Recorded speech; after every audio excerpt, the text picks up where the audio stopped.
Assalamu alaikum to everyone. Hope you all are good and fine. So we are going to start our new unit, that's fractions.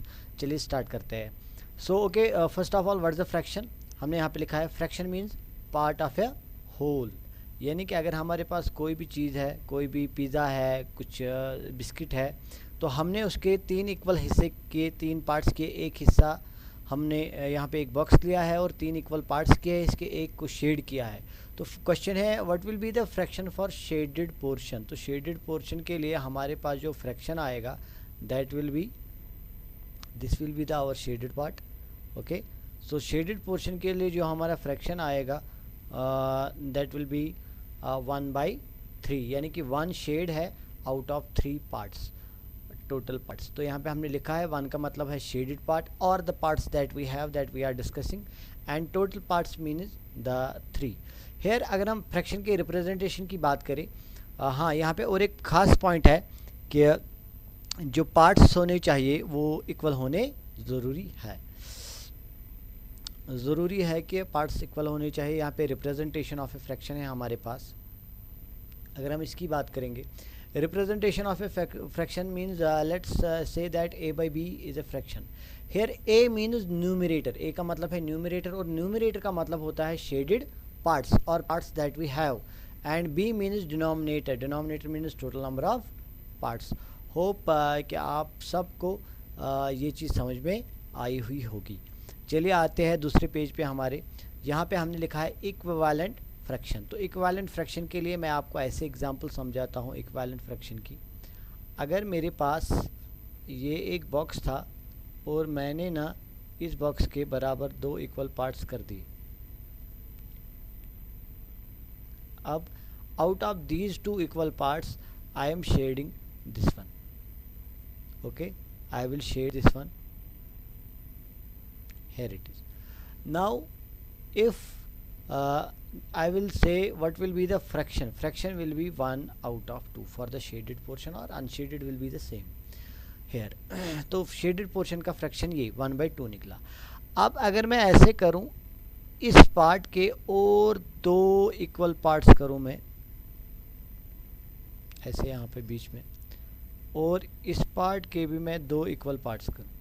अब मैं अगर इसका fraction बताऊं तो इसका fraction जो है वो है 2 आउट ऑफ 4. लेकिन आप एक चीज़ देख रहे हैं, आप इस फिगर से एक चीज़ देख रहे हैं कि जो हमारा शेडेड पोर्शन था ना तो वो इंक्रीज़ हुआ ना तो वो डिक्रीज़ हुआ. यानी कि जो क्वांटिटी थी शेडेड पोर्शन की, क्वांटिटी वो सेम रही, क्वांटिटी चेंज नहीं हुई. तो हम कह सकते हैं ये जो 1/2 है एंड 2/4 है, these are equivalent fractions. 2/4 is an equivalent fraction of 1/2, or we can say that ये जो 2 फ्रैक्शन है they are representing same quantity.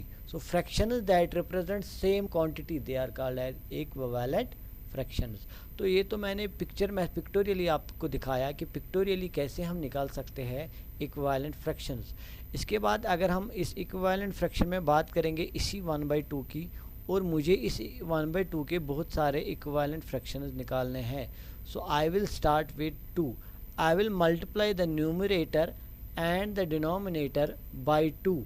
Hair I will go 2, यहाँ पे भी मैं मल्टीपल करूँगा, यहाँ पे भी मल्टीपल करूँगा. तो इससे क्या हो जाएगा, 2 1 are 2, 2 2 are 4. ये जो 2/4 है ये मेरा पहला इक्विवेलेंट फ्रैक्शन बना. इसके बाद हमारे पास जो 1/2 था हम मल्टीपल करेंगे न्यूमरेटर को भी 3 से और डिनोमिनेटर को भी 3 से. ऐसे भी कर सकते हैं. It will be like 3 1 are 3 and it will B 2 3 are 6.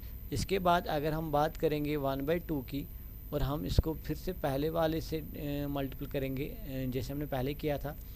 4 हम यहाँ करेंगे और यहाँ पे भी हम मल्टीपल किससे करेंगे, 4 से. आपकी अपनी मर्ज़ी, आप कैसे करें. 4 1 are 4, 4 2 are 8. उसके बाद हम इस 1/2 को मल्टीपल करेंगे 5/5 से. तो जब हम मल्टीपल करेंगे तो हमें मिलेगा 5/10. तो आप यहाँ पे देख रहे हैं हमारे पास बहुत सारे फ्रैक्शंस आए. अभी मेरे पास आया 3/6, मेरे पास आया 5/10, मेरे पास आया 4/8. ये 4 फ्रैक्शन और 2/4 ये सारे 1/2 के इक्विवेलेंट फ्रैक्शंस है. ओके, सो होप कि आपको इक्विवेलेंट फ्रैक्शन समझ में आया होगा। अब बात यह है कि अगर हम ऐसे करेंगे कि हमें इक्विवेलेंट फ्रैक्शंस निकालने हैं लेकिन हमें डिवीजन मेथड से निकालने हैं, तो हमें कब समझ आएगा हमें डिवाइड करना है या हमें मल्टीप्लिकेशन करना है? तो depends upon the number fraction. ये जो फ्रैक्शन है, अगर फ्रैक्शन अपनी सिंपलेस्ट फॉर्म में था तो आपको मल्टीप्लाई ही करना पड़ेगा। अगर फ्रैक्शन अपनी सिंपलेस्ट फॉर्म में नहीं था तो आप डिवाइड भी कर सकते हैं। जैसे मेरे पास एक फ्रैक्शन है 12/24, मुझे यहाँ पे सिर्फ ये बोला गया है इसका इक्विवेलेंट फ्रैक्शन निकालो, तो मेरी अपनी मर्ज़ी है मैं मल्टीपल करूँ या डिवाइड करूँ, जबकि मुझे कोई सूटेबल मेथड बताया नहीं गया है, तो मेरी अपनी मर्ज़ी है। अब डिवाइड करने के लिए, अभी तो जब हम मल्टीपल कर रहे थे तो हम कोई भी नंबर ले सकते थे ग्रेटर देन 1, क्योंकि 1 से मल्टीपल करने से कोई फ़र्क नहीं पड़ता वहाँ। तो 2, 3, 4, 5, 6 कोई भी नंबर हम लेते, वही न्यूमरेटर और डिनोमिनेटर को हम मल्टीपल करते। ये मल्टीप्लिकेशन मेथड में था जो हमने यहाँ पे किया। तो यहाँ पे हम कोई भी नंबर ले सकते हैं मल्टीप्लिकेशन मेथड में। लेकिन जब हम डिवीजन मेथड पे आते हैं तो डिवीजन मेथड की बात में हमें ज़रूरी देखना है, हमें प्रीवियस यूनिट पे जाना पड़ेगा और हमें ढूंढने पड़ेंगे यहाँ पे कॉमन फैक्टर्स। हमें ढूंढने पड़ेंगे common factors. What are common factors of 12 and 24? हम वही डिवाइड कर सकते हैं जो दोनों का कॉमन फैक्टर होगा। सबसे पहले 1 की बात करेंगे। चले पहले हम रफली देखते हैं यहाँ पे 12 के फैक्टर, फिर से रिवाइज करते हैं थोड़ा फैक्टर को। 1 है, 2 है, 3 है, 4 है, 6 है एंड 12 है। उसके बाद अगर हम 24 की बात करेंगे, यहाँ भी 1 है, 2 है, 3 भी है, 4 भी है, इनफैक्ट 6 भी है, इनफैक्ट 8 भी है। ओके, और यहाँ पे 12 होगा और 24 होगा। अगर यहाँ कॉमन फैक्टर्स की हम बात करेंगे, यहाँ 1 भी है, 2 भी है ना, यहाँ पे 3 भी है, यहाँ पे 4 भी है, यहाँ पे 6 भी है। तो ये सारे कॉमन फैक्टर्स है। इनके ज़रिए से, इनकी मदद से हम यहाँ पे इसके इक्विवेलेंट फ्रैक्शन निकाल सकते हैं। ये जो मेरे पास एक नंबर था अभी, ये जो मेरे पास नंबर था 12 डिवाइडेड बाई 24, तो मैं पहले स्टार्ट करूँगा, मैं एक कॉमन फैक्टर लूँगा ग्रेटर देन 1, तो मैं लूँगा 2। सो मैं यहाँ पे डिवाइड करूँगा 2 से, यहाँ पे भी डिवाइड करूँगा 2 से। जब मैं इसका डिवाइड करूँगा मीन्स ये हाफ होगा 6, ये भी हाफ होगा 12, तो ये निकला 1। अब 6/12 है मेरे पास। अब इस 6/12 को मुझे क्या करना है, इसको भी मैं जैसे मैंने अभी अभी डिवाइड किया था इस 6/12 को, वैसे मैं फिर से डिवाइड करूँगा। अभी 2 से यहाँ पे और यहाँ पे भी मैं 2 से डिवाइड करूँगा, तो यहाँ ऊपर 3, नीचे आएगा इसका हाफ 3/6।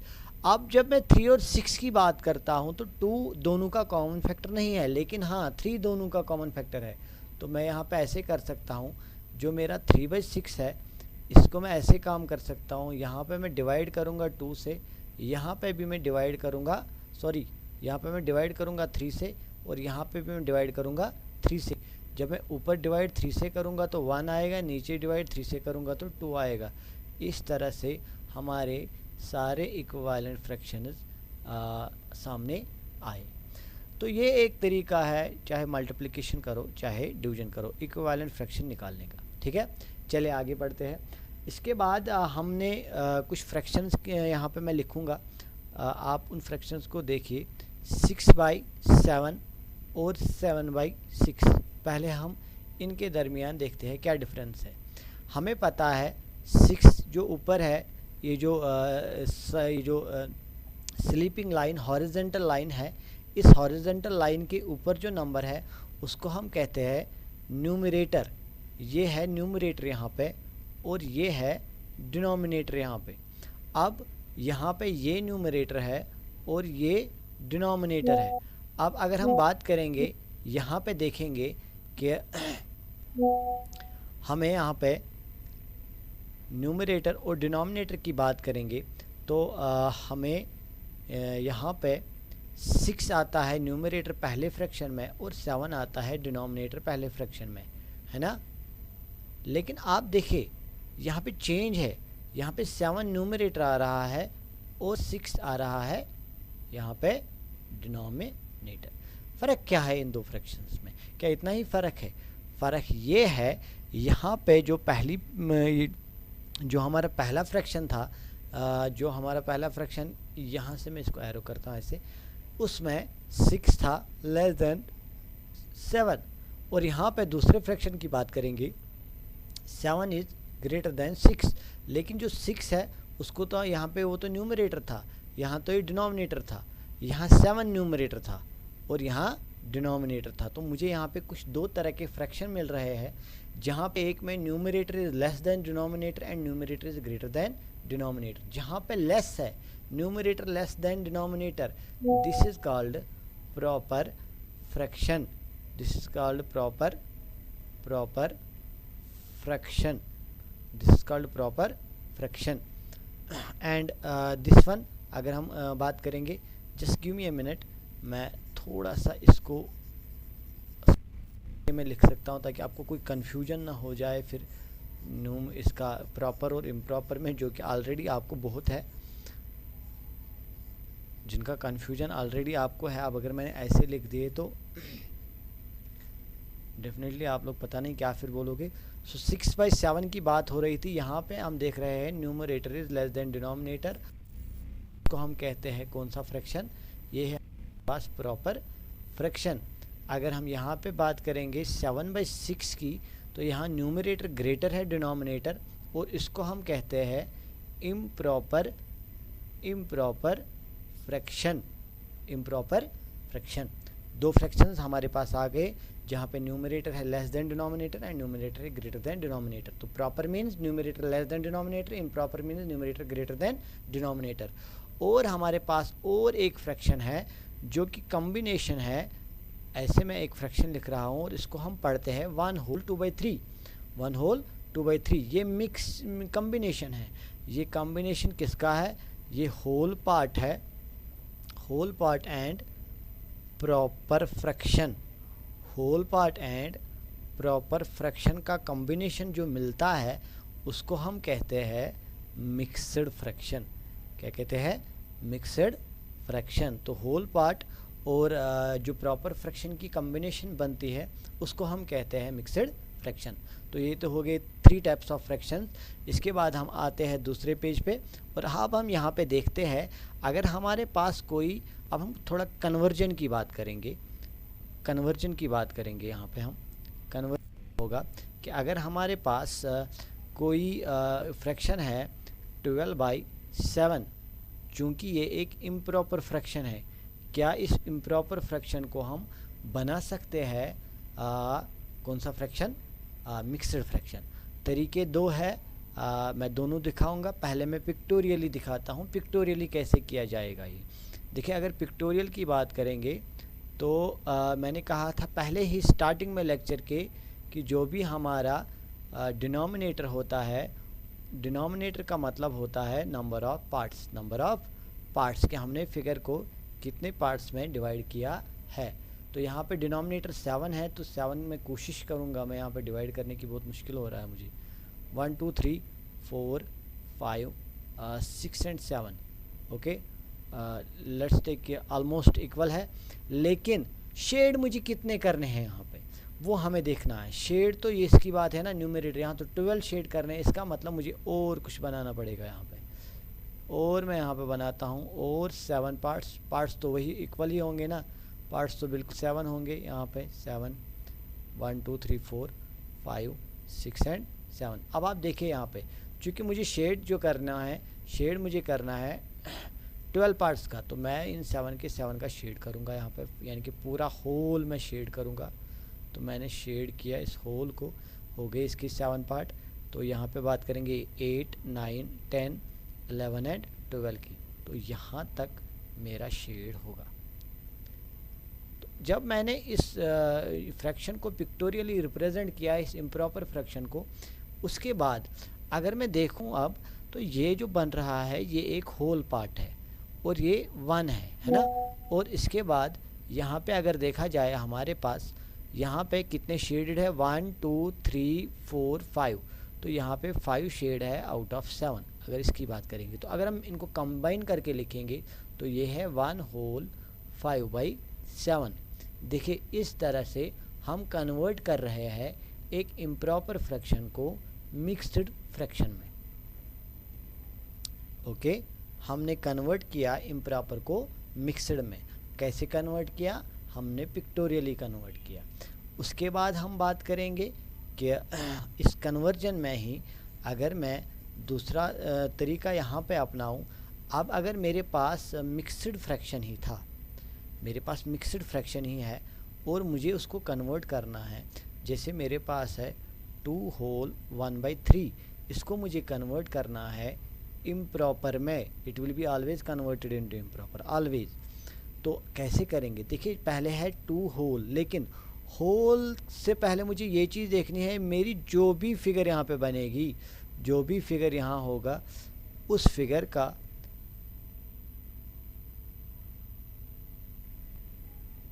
हाँ जी, तो यहाँ पे जो भी फिगर होगी उसके कितने पार्ट्स होंगे, तो वो उस डिनोमिनेटर पे डिपेंड है, और वो डिनोमिनेटर यहाँ पे है हमारा 3। तो 3 पार्ट्स में मैंने डिवाइड किया। उसके बाद मुझे और एक होल बनाना है, क्योंकि होल 2 पार्ट्स है, यहाँ पे 2 होल है, तो यहाँ पे मैंने और एक होल बनाया, उसको भी डिवाइड किया 3 पार्ट्स में। उसके बाद जो बाकी जो इम्प्रॉपर फ्रैक्शन है उसके लिए भी मुझे रिप्रेजेंटेशन चाहिए, तो उसको रिप्रेजेंट करने के लिए मैं यहाँ पे और एक फ्रैक्शन बनाता हूँ। अब देखिए, अब चूँकि मुझे जो शेड करना है, यहाँ पे मुझे 2 होल को शेड करना है, तो ये तो हो गया एक होल फुल, यानी कि 3 पार्ट्स आउट ऑफ 3 मैंने शेड किए यहाँ पे, है ना। तो 2 होल, और अब मुझे इसको 1/3 रिप्रेजेंट करना है, तो ये मैंने 1/3 इसको रिप्रेजेंट किया। आप देखिए इस फ्रैक्शन, अगर अब मुझे इसको रिप्रेजेंट करना होगा, मैं कैसे इसको लिखूं? मैं लिखूंगा what are the total number of parts, 1 2 3 shaded parts, 1 2 3 4 5 6 and 7, there are 7 shaded parts. And हमने फिगर को कितने हिस्सों में डिवाइड किया है? 3 पार्ट्स में, वो हमेशा डिनोमिनेटर होता है। तो ये आप फ्रैक्शन देख रहे हैं, ये एक इम्प्रॉपर फ्रैक्शन है। अब मैंने इस मिक्सड को कन्वर्ट किया किसमें? इम्प्रॉपर में। तो ये हो गया दूसरा कन्वर्जन। ओके, होप आपको समझ आया होगा। चलिए, उसके बाद हम बात करते हैं और एक पेयर ऑफ फ्रैक्शंस की, जिसका नाम है like and unlike fractions. Like and unlike, like and unlike fraction जो होते हैं ग्रुप में होते हैं, मोर देन 1 फ्रैक्शन होता है। तो हमारे पास यहाँ पे 6/7 है, और यहाँ पे 8 यहाँ पे हम लेंगे फ़िलहाल, हाँ, यहाँ पे हमारे पास फ्रैक्शन है 6/7 है एक फ्रैक्शन, और दूसरा है 5/7। आप इन दोनों फ्रैक्शन में अगर देखेंगे क्या खुसूसियत है, दोनों का डिनोमिनेटर सेम है। डिनोमिनेटर दोनों का सेम है। जब दोनों का डिनोमिनेटर सेम है, तो इसका मतलब ये हो गया कि हम इनको कहेंगे pair of like fractions. These are pair of like fractions. Okay, इसके बाद अगर हम बात करेंगे यहाँ पे 8/9 एंड 16/18 फ्रैक्शन की, इस 16/18 को अगर हम गौर से देखेंगे, तो चले ये हम बाद में डिस्कस करेंगे, अभी नहीं, आपको कन्फ्यूजन हो जाएगा। अभी मैं सिर्फ अनलाइक की ही बात करूँगा। तो यहाँ पे मैं दूसरा फ्रैक्शन लाऊंगा 11/13। आप देखिए यहाँ पे डिनोमिनेटर्स डिफरेंट है, न्यूमरेटर्स का छोड़े, डिनोमिनेटर डिफरेंट है, तो इनको हम कहते हैं अनलाइक फ्रैक्शंस। अनलाइक फ्रैक्शंस, तो लाइक अनलाइक फ्रैक्शन सिंपल है, denominator same like, denominator different unlike. उसके बाद हम बात करेंगे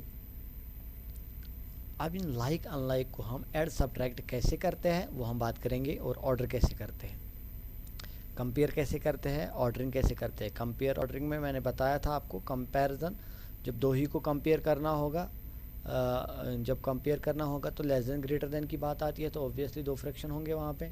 ऑर्डरिंग की बात आएगी तो ऑब्वियसली 2 से ज़्यादा होंगी। तो यहाँ पे बात हम कर रहे थे लाइक और अनलाइक फ्रैक्शंस की। देखिए, अगर मेरे पास है 2/3 प्लस 1/3, अगर मुझे इसको ऐड करना है, वेरी सिंपल, डिनोमिनेटर सेम है, वो सेम ही रहेगा, कॉमन डिनोमिनेटर रहेगा, 2 + 1 न्यूमरेटर उसको ऐड हो जाएगा, it will be 3/3, it will be 1 whole, that's an different issue. अब 5/7 की बात करेंगे, प्लस 3/7 की बात करेंगे, तो यहाँ पे फिर से हमारा डिनोमिनेटर सेम है, तो न्यूमरेटर्स को ऐड होगा एंड इट विल बी 8/7। ये तो सिंपल हो गया। अब बात करते हैं अब जब डिनोमिनेटर डिफरेंट होंगे यानी कि अनलाइक फ्रैक्शन होंगे तो वो वहाँ क्या प्रोसीजर है। चाहे एडिशन हो चाहे सब्ट्रैक्शन हो, तो दोनों चीज़ों में यही प्रोसीजर है कि आप हमेशा अनलाइक को लाइक में कन्वर्ट करेंगे। जो मैं एडिशन के लिए दिखाऊंगा वही सब्ट्रैक्शन के लिए भी है। तो यहाँ पे मेरे पास है 2/5 प्लस 3/7, इनको मुझे ऐड करना है। तो तरीके दो है। पहला तरीका ये है कि जब भी आपको लगे कि दो ही फ्रैक्शंस है मेरे पास और मुझे इनको ऐड करना है, तो always use the cross multiplication method, जो कि हमने ऑलरेडी आपके साथ डिस्कस किया हुआ है। क्रॉस मल्टीप्लिकेशन मेथड में आपको क्या करना है, मैंने इसके लिए आपको एक फार्मूला भी बताई थी। ऐसे मैं लिखूँगा यहाँ पे n1 d2, बीच में चाहे प्लस होगा माइनस होगा वही साइन रखना है, तो प्लस ये plus n2 d1 divided by d1 d2। ये क्या है, तो यहाँ पे हम लिखेंगे ये है क्या, जो n1 है उसका मतलब है numerator of first fraction, numerator of first fraction. इसी तरह n2 है तो वो है numerator of second fraction. Okay, इसी तरह d1 है तो denominator of first fraction, d2 हो गया डिनोमिनेटर ऑफ सेकंड फ्रैक्शन। आप ज़रा इस फार्मूला को अप्लाई करते हैं।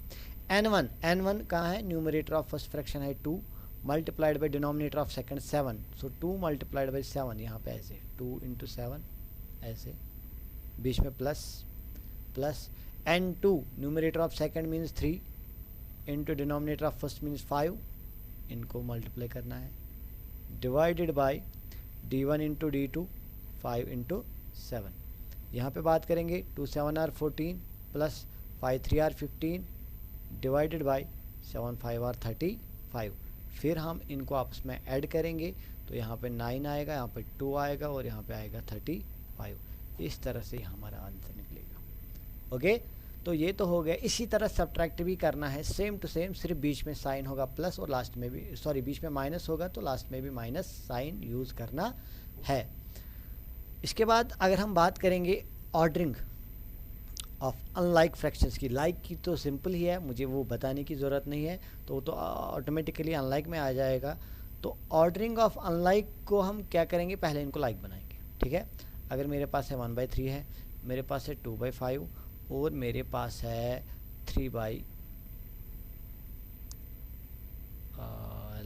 Let's take it an improper fraction. Okay, हमें उससे क्या है, चलिए हम यहाँ पे काम करेंगे। हम पहले देखेंगे एलसीएम ऑफ किस का, 3 का, 5 का और 2 का।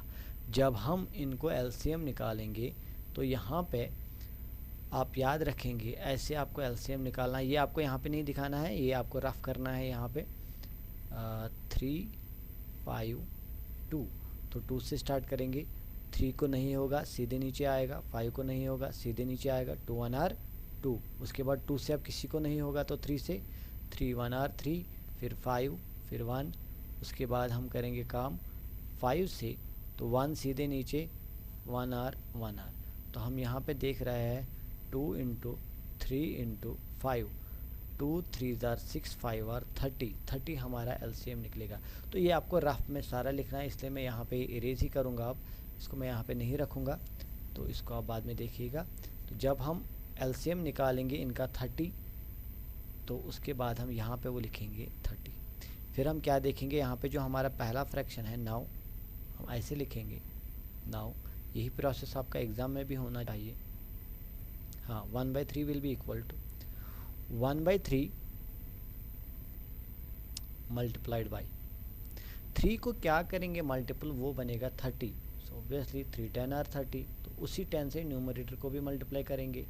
10 1 आर 10, 3 10 आर 30। तो ये बना इसका इक्विवेलेंट फ्रैक्शन, अगर आपको याद हो जो हमने अभी भी पढ़ा। 2/5 की बात करेंगे, शाबाश। 2/5 में 5 को क्या करेंगे मल्टीपल, वो 30 बनेगा। 5 6 आर, तो यहाँ पे भी 6, ऊपर बनेगा 12, नीचे बनेगा 30। उसके बाद बात करेंगे 3/2 की। तो 3/2 को हम क्या मल्टीप्लाई करेंगे, यहाँ पे बनेगा 30। तो 2 को क्या मल्टीप्लाई करेंगे 15, तो ऊपर भी 15, इट विल बी 45/30। तो अब जब हम यहाँ पे आएंगे फिर सेकंड पेज पे, इसके बाद वाले पेज पे अब मैं लिखता तो फिर आप भूल जाएंगे कि वहाँ लिखा क्या था और हम कर क्या रहे हैं, तो इसलिए मैं यहाँ पे लिखता हूँ। अब हम लिखेंगे यहाँ पे असेंडिंग ऑर्डर। अगर हमें ऑर्डर में लाना है इन फ्रैक्शंस को, ऑर्डरिंग करनी है, असेंडिंग ऑर्डर अगर बताना है, तो सबसे पहला आप 30 30 30 सेम है डिनोमिनेटर, तो न्यूमरेटर को देखिए, जो सबसे छोटा होगा वो होगा 10/30, उसके बाद कौन सा होगा 12/30, उसके बाद कौन सा होगा 45/30। अब ये हम और एक स्टेप लिखेंगे। 10/30 किसका इक्विवेलेंट फ्रैक्शन था 1/3 का, 12/30 किसका था 2/5 का, और ये किसका था, ये था 3/2 का। इस तरह से हमने इनको ऑर्डर किया जो कि ऑलरेडी ऑर्डर में थे। ओके, सो ये होगी ordering of unlike fractions, addition, subtraction, सभी ऐसे ही करना है। एलसीएम मेथड आप बार बार बोलते थे, फिर से मैंने यहाँ पे एलसीएम मेथड दिखाया। तो यहाँ पे मेरे ख्याल से एक छोटा सा पाज लेंगे, वीडियो बड़ा हो जाएगा, तो दूसरा पार्ट अभी मैं इसके बाद रिकॉर्ड करता हूँ, वो भी मैं साथ साथ ही अपलोड करूँगा। तो इंशाल्लाह तब तक के लिए आप ये वाला पार्ट देखिए, तो जब तक मैं दूसरा पार्ट लेके आता हूँ। ओके ओके, अल्लाह हाफिज़। प्रॉपर इम्प्रॉपर फ्रैक्शन है, उनकी ऑर्डरिंग, उनका एडिशन, सब्ट्रैक्शन सब कुछ हो गया, लेकिन उसी रिलेटेड कुछ क्वेश्चंस मैं आपको दूंगा जो कि बहुत ही इम्पोर्टेंट है। जैसे कि कहीं पे होगा 1 + 3/6, इसको आपको ऐड करना है। तो आप प्रोसेस में इसको क्या करोगे, ये जो 1 है ना, ये होल है, इसको हम रिप्रेजेंट कर सकते हैं 1/1, 2/2, 3/3, 4/4, 5/5, 6/6, 7/7। सो अब ये क्या लिखेंगे हम, ये डिपेंड करता है इस वाले डिनोमिनेटर पे। ये 6 है तो हम इसको लिखेंगे 6/6 + 3/6। जब हम इसको ये लिखेंगे, हमारा जो 6 है वो कॉमन आएगा, ऊपर आएगा 6 + 3, दैट विल बी 9/6। आप इसको और सिंपलेस्ट फॉर्म में ला सकते हो, तो उसके लिए आपको देखना होगा कि इनका कॉमन जो फैक्टर है वो कौन है। कॉमन फैक्टर की बात यहाँ पे करेंगे तो यहाँ 3 है, तो डिवाइड बाई 3। अब यहाँ पे बात करेंगे 3 3 आर 9, 3 2 आर 6, तो ये इसका आंसर आएगा। चले और एक फ्रैक्शन करते हैं, 1 + 5/8 कैसे करेंगे। तो इसमें हम 8 डिनोमिनेटर है, तो 1 को हम लिखेंगे 8/8, प्लस है 5/8। सो फिर प्रोसेस हमारा easy, 8 common, 8 + 5 that will B 13/8। शाबाश शाबाश। और एक एग्जांपल 1 + 7/11, तो इसको क्या करेंगे 11/11 + 7/11, तो 11 आएगा कॉमन, 11 + 7 इट विल बी 18/11। तो इन चीज़ों का आपको ख्याल रखना है, ऐसे आप इन फ्रैक्शंस को सोल्व कर सकते हैं। चलिए आगे चलते हैं। उसके बाद और भी कुछ फ्रैक्शंस हैं मेरे पास जो कि बहुत ही इंपॉर्टेंट है, शायद उस रिलेटेड आपको एग्ज़ाम में क्वेश्चन आए। वो फ्रैक्शंस क्या है, अगर आपको, अब आपने 1 तो याद रखा, 1 को हम रिप्रेजेंट करेंगे as per the denominator of the second fraction whole को, लेकिन अब 1 नहीं, यहाँ पे 2 था, 3 था, 4 था, लेट इट बी 5 था। 5 + 2/7 है ना। तो अब मैं क्या करूँ, मैं कैसे इसको बनाऊँ डिनोमिनेटर सेम। देखिए जब यहाँ पे कुछ भी डिवाइड नहीं होगा तो क्या होगा 1, तो आप 1 और 7 का जब एलसीएम निकालेंगे तो 1 ही आएगा ना। आप इसको दोनों तरीके से सॉल्व कर सकते हैं। तो आप यहाँ पे आप ऐसे करेंगे 5/1 जो है उसको, 1 को मैं 7 कैसे बनाऊँ डिनोमिनेटर, तो मल्टीप्लाई 7 करेंगे, यहाँ पे भी मल्टीप्लाई 7 करेंगे, ये बनेगा 35/7। तो हमारा नाउ अब जो हमारे पास आ गया, पहला आ गया 35/7, प्लस करना है 2/7, that will be the same, it will B 35 + 2, it will B 37/7। अब ये तो बात हो गई, लेकिन इसको मैं यहाँ पे लिखूँगा, और अगर आपको क्रॉस मल्टीप्लिकेशन याद होगा, हाँ, numerator into denominator, numerator first denominator second, तो वो आएगा 5 7 are 35 + 2 1 are 2 divide by 7 1 are 7। तो आप ऐसे भी इसको कर सकते हैं। तो इन वाले फ्रैक्शंस का ख्याल रखिएगा। और इसके बाद हम आते हैं सीधे हमारे, और ऑर्डरिंग भी हो गई, मिक्सड अनलाइक सारे फ्रैक्शंस हो गए। अब हम आते हैं अमाउंट्स पे। कुछ मैं आपको सिखाऊंगा यहाँ पे कि हम एडिशन सब्ट्रैक्शन कैसे करते हैं। ये है, हाँ, एक इम्पॉर्टेंट फ्रैक्शन में, इक्विवेलेंट फ्रैक्शन में एक इम्पॉर्टेंट क्वेश्चन ये भी था जो कि ऑलरेडी मैंने करवाया है। अगर कहीं पे ऐसे होगा 5/6 इक्विवेलेंट फ्रैक्शन निकालना होगा आपको, और यहाँ पे होगा बॉक्स डिवाइड बाई 12, और यहाँ पे होगा 20 डिवाइड बाई 20 बॉक्स। तो आप इसको कैसे सॉल्व करेंगे? देखिए, आपको देखना है ये 6 कैसे 12 बना, बस ये कनेक्शन आपको ढूंढना है। ये कनेक्शन मिला तो आपका क्वेश्चन सॉल्व हो गया। 6 2 r 12, तो इसी तरह 5 2 r 10 हो जाएगा, है ना। अब 10 बना, अब 10 कैसे 20 बना है, 10 2 r 20, तो इसी तरह यहाँ पे 12 2 r 24। इस तरह क्वेश्चन सॉल्व कर सकते हैं। और एक एग्जांपल लेते हैं इसी क्वेश्चन की। 3/7 equal to dash dash divide by 28 equal to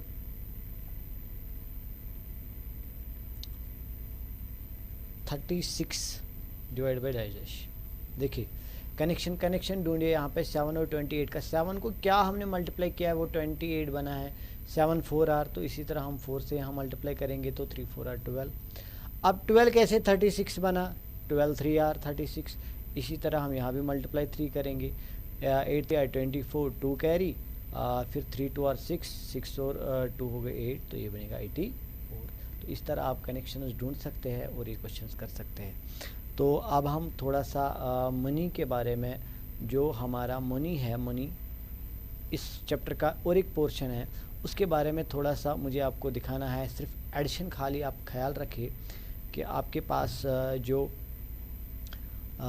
यहाँ पे अगर कहीं पे है 643.50 प्लस 3215.00 प्लस 67.75, इनको आपस में ऐड करना है। इनको लिखने का तरीका पहले क्या है, तभी आपको एडिशन समझ आ जाएगा। देखिए, पॉइंट को बिल्कुल डेसिमल जो है, डेसिमल को बराबर डेसिमल के नीचे रखिए और बाकी सारा लिखिए। अब दूसरा मुझे नंबर लिखना है, मैं यहाँ पर डेसिमल डालूंगा। डेसिमल के राइट साइड में 2 डिजिट्स है, मैंने लिख दिए। यहाँ से 5 आएगा, यहाँ से 1 आएगा, यहाँ से 2 आएगा, 3 आएगा बाहर। इसी तरह और एक जो क्वेश्चन है उसमें भी डेसिमल मैंने डाला, तो 75 यहाँ पे आएगा, यहाँ पे 7 और यहाँ पे 6। तो इन दोनों को यहाँ पे, अब इन तीनों को आपस में ऐड करना है। यहाँ पे 5 आएगा, 7 + 5 12, यहाँ पे पॉइंट डेसिमल अपनी जगह आ जाएगा। तो 1 कैरी आया था, वो इसके साथ जाएगा, ये 4 बनेगा, 4 5 9, 9 और 7 16, 1 कैरी, 6 4 10 11 और 12, यहाँ पे 1 कैरी, 6 2 8 8 1 9 और 3। ये है सम करने का तरीका मुनी में, ठीक है। और उसके बाद हाँ, और एक इम्पॉर्टेंट चीज़ है, वो है इसको दिमाग में रखिएगा, यूनिट कॉस्ट, टोटल कॉस्ट, ये भी एक कंसेप्ट है वहाँ पे। यूनिट कॉस्ट, टोटल कॉस्ट निकालना है आपका। और इसमें तीसरी चीज़ आती है नंबर ऑफ़ आइटम्स। ये मैंने फार्मूला दिखाई है आपको। कभी आपको यहाँ पे ये निकालना है, कभी ये और कभी ये, इन तीनों चीज़ों को हम कैसे निकालेंगे। तो ये नंबर ऑफ़ आइटम्स, इसको हम और एक नाम से रिप्रेजेंट करते हैं, क्वांटिटी। यूनिट कॉस्ट को हम रिप्रेजेंट करते हैं रेट, और इसको हम रिप्रेजेंट करते हैं अमाउंट से। ये 3 चीज़ें हैं, ये आप बिल में देखेंगे, बिल इसके बाद आएगी अभी। तो अब यहाँ पे अगर हम बात करेंगे, मेरे पास मैंने 5 बुक्स ख़रीदी है और एक एक का कॉस्ट है 135। मुझे बताना है मुझे टोटल कितना देना है। तो सीधे टोटल कॉस्ट है, तो यहाँ पे 135 को आपको मल्टीपल करना पड़ेगा 5। इसी तरह अगर मैंने एक शॉपकीपर को 500 रुपीज़ दिए और मैंने वहाँ पे पेन ख़रीदे और मैंने 20 पेन ख़रीदे, 20 पेन मैंने ख़रीदे और मैंने उनको दिए 500 रुपीज़ 500। अब 20 पेन खरीदने के बाद मुझे ये देखना है कि एक एक पेन यानी कि यूनिट कॉस्ट क्या है। तो यहाँ पे मैं 500 को डिवाइड करूँगा 20। तो इस सम को ये जो सब मैं बोल रहा हूँ यहाँ पे, इसको मैं एक फार्मूला में लिखता हूँ, 3 फार्मूला जो मैंने आपको शायद लिखाई भी है। तो वो फार्मूलाज क्या है, जब भी आपको क्वांटिटी निकालनी होगी, जब भी आपको क्वांटिटी निकालनी होगी कितना लाया है, तो अमाउंट और टोटल कॉस्ट, उसको आप डिवाइड करिए यूनिट कॉस्ट से। अगर आपको निकालना होगा टोटल कॉस्ट, या पहले अब डिवीजन की बात की है तो डिवीजन की ही करते हैं। अगर आपको निकालना होगा यूनिट कॉस्ट, तो आप टोटल कॉस्ट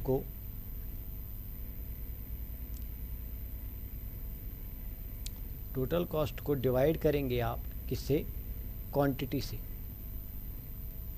और लास्ट अगर आपको अब निकालना है टोटल कॉस्ट, तो आप मल्टीप्लाई करेंगे किसको, क्वांटिटी को मल्टीप्लाई करेंगे जो आपका यूनिट कॉस्ट होगा। इन फार्मूलाज को दिमाग में रख के आप इन पे क्वेश्चंस कर सकते हैं। उसके बाद एडिशन, सब्ट्रैक्शन, मल्टीप्लिकेशन, डिवीजन की बात करेंगे। तो ये ऑलरेडी आपको क्लियर है। मुझे नहीं लगता वीडियो मुझे ज़्यादा बड़ा बनाना चाहिए। तो ये एक रिवीजन वीडियो है, तो इसलिए इसको जितना छोटा रखेंगे। तो अब यहाँ पे बात आती है बिल की। बिल का फॉर्मेट ये है, इस फॉर्मेट को दिमाग में रखिएगा। ये फॉर्मेट कल मे बी एग्ज़ाम में, जब भी आपको कोई एग्ज़ाम होगा तो उस एग्ज़ाम में शायद आपको ये फॉर्मेट वहाँ पे नहीं मिलेगा, आपको खुद बनाना पड़ेगा। तो अगर क्वेश्चन आएगा तो आपको बनाना पड़ेगा खुद। सो यहाँ पे हमें याद रखना है, यहाँ पे मैं लिखूँगा, यहाँ पे हमें लिखना होता है एक तो name and address of shop, जो भी शॉप होगा नेम एड्रेस। यहाँ पे हमें लिखना है कस्टमर नेम,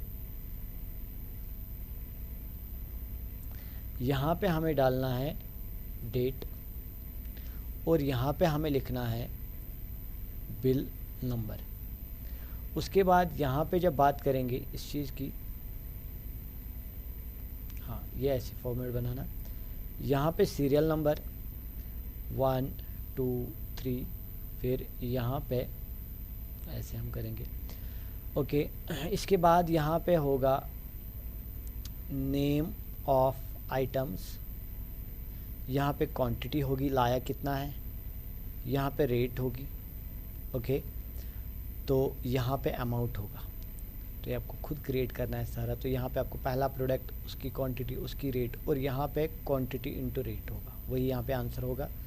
यहाँ पे number of items, quantity, rate, ये सब दे के होगा। आपको क्वांटिटी इनटू रेट को मल्टीप्लाई करके आंसर निकालना है। यहाँ पे number of items, quantity, rate, ये भी दे के होगा। आपको क्वांटिटी और रेट को मल्टीप्लाई करना है। अब यहाँ पे नीचे होगा कि जो भी कोई नोट लिख के होता है, जैसे कि नो एक्सचेंज, नो रिटर्न, जो कि मैं बोलता हूँ कि ऑलवेज एक्सचेंज, ऑलवेज रिटर्न, ये मेरी शॉप का उसूल है, ऐश करो। ऑलवेज एक्सचेंज, ऑलवेज रिटर्न, और यहाँ पे टोटल, जो भी यहाँ पे सम आएगा यहाँ पे, वो आपको यहाँ पे लिखना है। तो बस ये बिल आपको ऐसे क्रिएट करनी है। तो डेटा जो इसमें आपको लाना है, यानी कि इसमें आपको लिखने हैं सर इसमें तो ये नेम्स लिखने हैं, वो कहाँ से लाएंगे। इस बिल में तो हमें ये भी लिखना है कि इसमें क्वांटिटी कितनी है, रेट कितनी है, वो कहाँ से हम लाएंगे। तो वो सब सारी चीज़ें जो क्वांटिटी होगी, रेट होगी, वो सारी चीज़ें आपको देके होगी। आपको सिर्फ यहाँ पे फिल करनी है और यहाँ पे मल्टीप्लाई करके इसको टोटल निकालना है। सो आई थिंक ये अब दोनों वीडियोस में मर्ज करूँगा एक साथ। तो दोनों वीडियोस को मर्ज करने के बाद ही मैं अपलोड करूँगा एक ही वीडियो को। तो सारे टॉपिक्स हो गए ऑलमोस्ट। तो ऑलरेडी फैक्टर्स एंड मल्टीपल्स पे हमने वीडियो बनाई है। तो यही था आपका सिलेबस जो मैंने सारा कवर अप कर दिया वीडियोस में। अब होप कि आप लोग आज भी प्रैक्टिस कर रहे होंगे जब मैंने वीडियो अपलोड की। कल दिन भी प्रैक्टिस करेंगे और परसों इंशाल्लाह आप अच्छे से एग्ज़ाम देने आएंगे और अच्छे से पेपर करके घर वापस जाएंगे। ओके, चलिए आइंदा इंशाल्लाह आने वाले वक्त में इसी चैनल पे और जो दूसरी चैनल मेरी है द मैथमेटिक्स जो है उस पर भी कोई भी वीडियो नहीं आया है। जो भी शॉर्ट ट्रिक्स होंगी रिगार्डिंग मल्टीप्लिकेशन टेबल्स होंगे, स्क्वायर रूट्स होंगी, जो भी चाहे हायर कंसेप्ट्स होंगे, लोअर कंसेप्ट्स होंगे, सब की शॉर्ट ट्रिक्स लेके मैं उस पर शॉर्ट्स लाऊंगा इंशाल्लाह विंटर्स में। और बाकी जो भी मुझसे हो सकेगा उस पर वीडियोस बनाने के लिए अभी मैं कुछ नहीं बोल पाऊँगा। तो जो भी वीडियोस फिर बनने होंगे यहाँ पे भी अपलोड होंगे और वहाँ पे भी अपलोड होंगे। इस वीडियो के नीचे एक लिंक देके होगी जो कि मेरी दूसरी वाली चैनल का लिंक होगा, वो सब्सक्राइब करके रखिए क्योंकि उस चैनल पे भी बहुत सारी वीडियोस आने वाली है। Okay, all the best for your exams. अल्लाह हाफिज़।